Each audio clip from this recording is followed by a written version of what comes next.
एफ.आय.आर करणं तर त्यांच्या हातातील चुकीचं असेल तर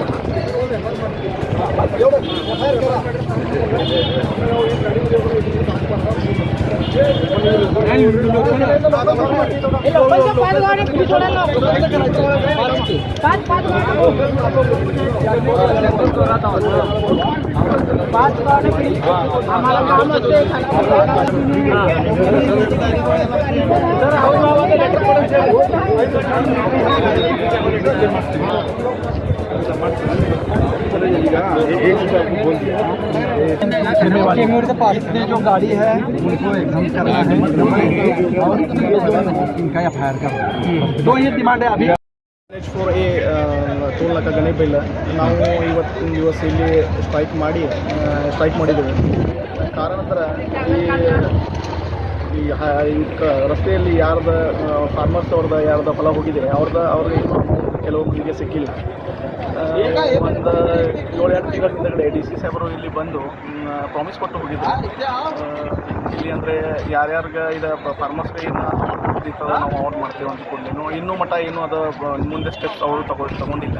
ಅದು ಎಲ್ಲರಿಗೆ ಫಾರ್ಮರ್ಸ್ಗೆ ಯಾರ್ಯಾರ್ದು ಹೊಲ ಹೋಗಿದೆ ಅವ್ರಿಗೆ ಎಲ್ಲರಿಗೆ ಪೇಮೆಂಟ್ ಸಿಗಬೇಕು ಅಂತ ಅದು ಒಂದು ರಿಕ್ವೆಸ್ಟ್ ಇತ್ತು. ಆಮೇಲೆ ಎರಡನೇ ಅಂದರೆ MLA ಹೆಸರು ಮ್ಯಾಗ ಎಕ್ಸೆಪ್ಟೆಡ್ ವೆಹಿಕಲ್ಸ್ 1-2 MLA ಅವರು ಫ್ರೀ ಹೋಗ್ಬೋದು.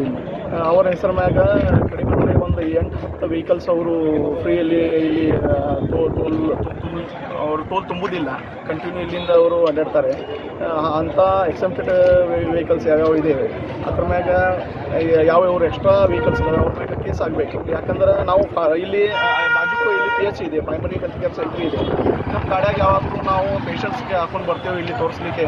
ಆವಾಗ ಇವರು ನಮ್ಗೆ ಬಿಡೋದಿಲ್ಲ. ನಮ್ಮ ಸಾಮಾನ್ಯ ಜನರಿಗೆ ಯಾರಿಗೆ ಬಿಡಂಗಿಲ್ಲ. ಮಾತ್ರ MLA ಯಾರು ಅವ್ರದ ಪರಿಚಯದವರು ಯಾರು ಗಾಡಿ ಬಂತಂದ್ರು ಅವ್ರಿಗೆ ಬಿಡ್ತಾರೆ. ಅಂದರೆ ಸಾಮಾನ್ಯ ಜನರ ಮ್ಯಾಗ ಇದು ಅನ್ಯಾಯ ಇದೆ.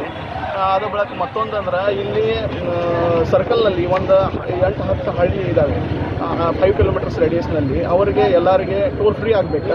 ಅದು ಒಂದು ರಿಕ್ವೆಸ್ಟ್ ನಾವು ಇಲ್ಲಿ ಮಾಡಿದ್ದೇವೆ. ಆ ಪ್ರಕಾರ ಅವರು ಎಲ್ಲ ಈಗ ಕ್ರಮ ತಗೋತೇವೆ ಅಂತ ಹೇಳಿದ್ದಾರೆ. ಆದ ನಂತರ ನಾವು ಇಲ್ಲಿ ಸ್ಟ್ರೈಕ್ ಸ್ಟಾಪ್ ಮಾಡೋದು ಅಂತ ಡಿಸೈಡ್ ಮಾಡಿದ್ವಿ. ಸ್ಟ್ರೈಕ್ ಮಾಡಿದಾಗ ಯಾರು ಬಂದ್ರಿ? ಈಗ ಸ್ಟ್ರೈಕ್ ಮಾಡೋದಕ್ಕೆ ಇವರು CPI ಸಾಹೇಬ್ರ PI ಖಾನಾಪುರಿ ಇವರು ಬಂದಿದ್ದಾರೆ. ಆಮೇಲೆ ಅವರು ಇಲ್ಲಿ NH4 ಅಥಾರಿಟಿದವ್ರಿಗೆ ಮಾತಾಡಿದ್ದಾರೆ. ಇವರು ನಮ್ಮ DC ಸಾಹೇಬ್ರಿಗೂ ಅವರು ಮ್ಯಾನೇಜರ್ ಅವರು ಮಾತಾಡಿದ್ದಾರೆ ಅಂತ ಹೇಳ್ತಾ ಇದ್ದಾರೆ. ಅವರು ಏನು ಕ್ರಮ ತಗೋತಾರೆ ಈಗ ನನ್ನ ಹೆಸರು ಪ್ರಸಾದ್ ಪಟೇಲ್ ಅಂತ. ನಾನು ಗ್ರಾಮ ಪಂಚಾಯತ್ ಸದಸ್ಯ ಗರ್ಲಮುಂಚಿ ಇವರು. ಮತ್ತು ಇವರು ನಮ್ಮ ಎಲ್ಲರೂ ಕಾರ್ಯಕರ್ತರು. ಮತ್ತು ನಮ್ಮ ಗಾಡಿಯಾಗ ಪೇಷಂಟ್ ಹಾಕೊಂಡು ಬಂದರು ನಮ್ಮದು ಗಾಡಿ ಬಿಡೋದಿಲ್ಲ ಅವರು. ನಾವು ರೊಕ್ಕ